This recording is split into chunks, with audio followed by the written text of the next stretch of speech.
Upputhara CHCയെ tribal speciality ആശുപത്രിയാക്കാൻ പിന്തുണയ്ക്കുമെന്ന് ജില്ലാ panchayat president രാജചന്ദ് നിറണാകുന്നേൽ. അടുത്ത പഞ്ചായത്ത് കമ്മിറ്റിയിൽ അജണ്ട വെച്ച് റെസൊല്യൂഷൻ പാസാക്കി ആരോഗ്യമന്ത്രിക്ക് നൽകും. ആദിവാസികൾ ഉൾപ്പെടെ ചികിത്സയ്ക്ക് വളരെയേറെ ബുദ്ധിമുട്ടുന്ന സാഹചര്യമാണെന്നും അടിയന്തരമായി പരിഹരിക്കേണ്ട വിഷയമാണിതെന്നും ജില്ലാ പഞ്ചായത്ത് പ്രസിഡന്റ് പറഞ്ഞു. ഈ മേഖലകളിൽ ഏറ്റവും കൂടുതൽ യാത്രാ ദുരിതമുണ്ട്. അതിലുപരി ഇവിടുത്തെ പാവപ്പെട്ട ST വിഭാഗത്തിൽ ട്രൈബ് വിഭാഗത്തിൽപ്പെട്ട ആളുകളൊക്കെ വളരെയധികം യാത്ര ചെയ്ത് വേണം ഉപ്പുതറ ഹോസ്പിറ്റലിൽ എത്തുവാനുള്ളതാണ്. നമുക്കിതിന് അടിയന്തര പരിഹാരം ഉണ്ടാകേണ്ടതുണ്ട്.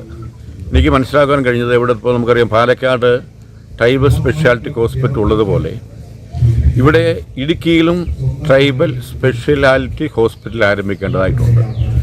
ഞാൻ ഇവിടെ സൂചിപ്പിക്കുന്നത് നമുക്ക് വളരെ അടിയന്തരമായിട്ട് അടുത്ത ജില്ലാ പഞ്ചായത്ത് കമ്മിറ്റിയിൽ ഈ വിഷയം കൊണ്ടുവരികയും പ്രത്യേകമായ അജണ്ട വെച്ച് ചർച്ച ചെയ്യുകയും ആ അജണ്ടയുടെ അടിസ്ഥാനത്തിൽ റെസൊല്യൂഷൻ പാസ്സാക്കി ബഹുമാനപ്പെട്ട കേരളത്തിൻ്റെ നമ്മുടെ ആരോഗ്യമന്ത്രി ശ്രീ വീണ ജോർജിന് ജില്ലാ പഞ്ചായത്തിൻ്റേതായിട്ട് റെസൊല്യൂഷൻ കൊടുത്ത് ഇത് അടിയന്തരമായി പരിഹരിക്കാൻ വേണ്ട നടപടികൾ സ്വീകരിക്കുമെന്നാണ് എനിക്ക് സൂചിപ്പിക്കാനുള്ളത്.